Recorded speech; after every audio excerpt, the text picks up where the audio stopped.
Hey everybody, how's it going? I'm Brian Pickle, and welcome into the channel, into the very first part of the Cities Skylines 2 guide for absolute beginners. And when I say absolute beginners, I mean that just as it sounds. This limited tutorial series is going to be geared mostly towards folks who have little to no experience with the Cities Skylines franchise or any city builders in general. Maybe you've played a bit of Cities Skylines 1 a long time ago and just haven't kept up with the series.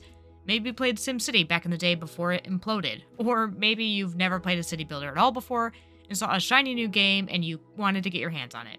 Either way, this will be a very basic and very beginner-friendly guide to the game and how to get started in a more traditional tutorial style. If you're a bit more advanced, or at least just not a complete newbie to city builders, I do have a beginner Let's Play series on the channel where we are focusing on building a city slowly and really learning the ins and outs of the game once you've gotten past the very basics.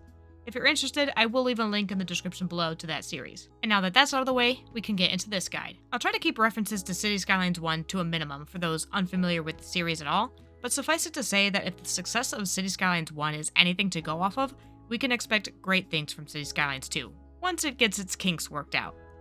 To know more about those kinks, feel free to check literally any Reddit thread. Today, however, again, we're starting very basic, and we're going to talk about how to start a new game and the first decision you're met with as a new player. When you open the game for the first time, naturally, you'll jump right in and click New Game. There, you'll be immediately met with the map selection screen.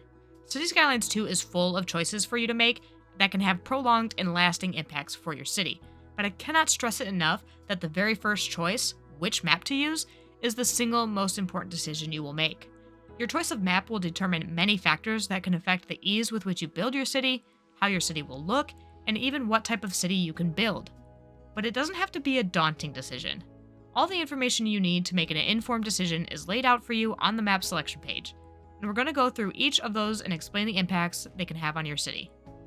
So there are several factors to keep in mind when choosing a map, ranging from weather to what resources and outside connections you'll have access to when starting your city. With each map, you'll get a preview image of that map showing the starting tile of your city, as well as a quick blip about the map.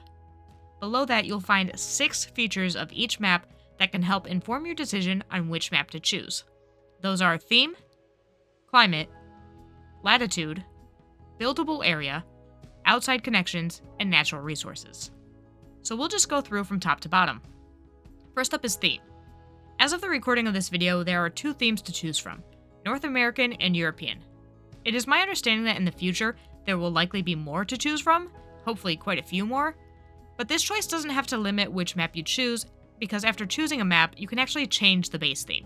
So for example, on this map, Archipelago Haven, it comes with a base theme of European, but we can change that later. However, once you choose which theme you want and press play and load up that map, that is the theme you are stuck with for the duration of that city. And what this theme means for your city is that a few things will always be of whichever theme you choose. You'll always be able to change the theme of your zoned residential and commercial buildings, but you won't be able to change, for example, the look of your road signs and road markings. The only other thing that will be permanent depending on your theme is the look of your service vehicles. A North American themed city's police vehicles, for example, will look different than that of a European city's, just like in real life. And you will not be able to change that at a later date. Next up is climate.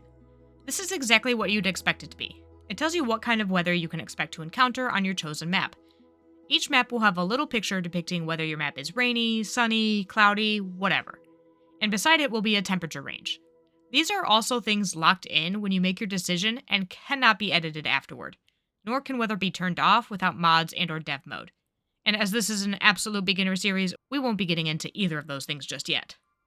I believe the default shows the weather in Celsius, but if you're like me and in the US and want to see numbers you're more familiar with, that can easily be changed by going to Options, Interface, then going to the temperature unit and changing it to Fahrenheit.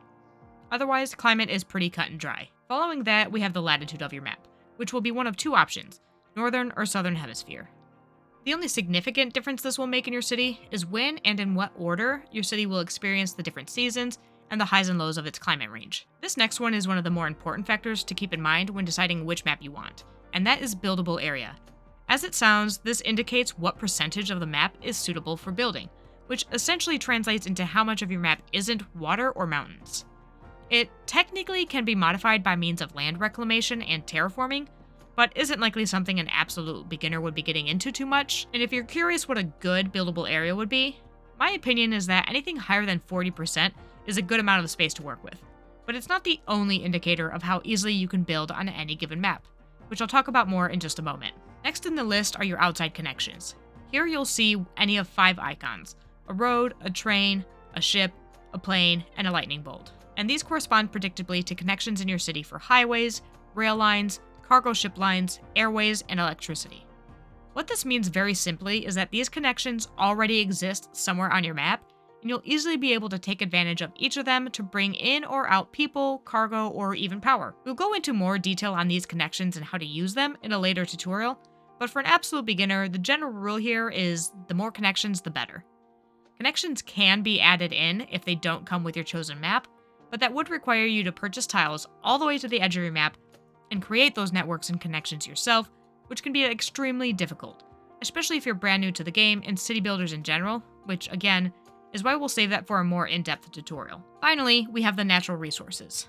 There are 4 major resources in the game that are used for specialized industry: fertile land, forests, ore, and oil.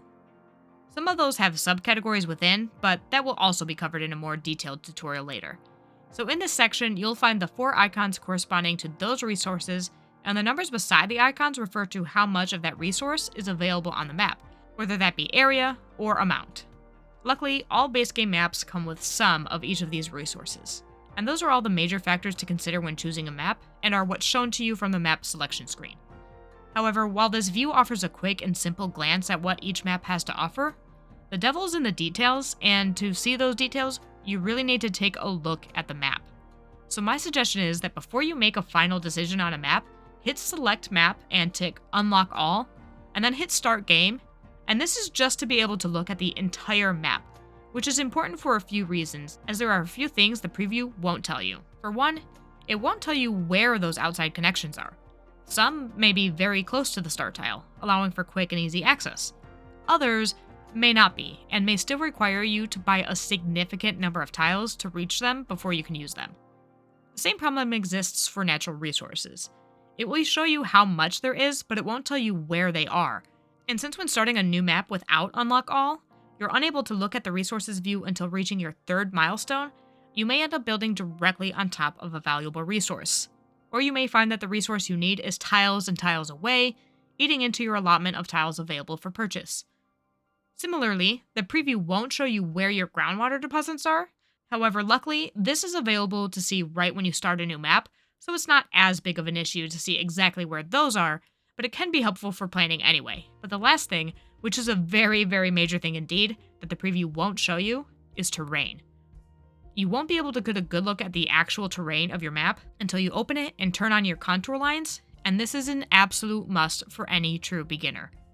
Terrain is one of the most difficult challenges in Cities Skylines 2, and if you choose a map with extreme terrain, you will have a very, very difficult time as a beginner. So again, I definitely suggest that after you narrow down your choices, you actually open up the map to check out these few things before making that final decision. But otherwise, that is the very basics of what you need to know before picking a map to start your city. I hope you found this video helpful and informative, and if so, I would love it if you'd consider leaving a like below to let me know you enjoyed it, and perhaps even subscribe to the channel if you haven't already, and are looking forward to more tutorials and Cities Skylines 2 content like this.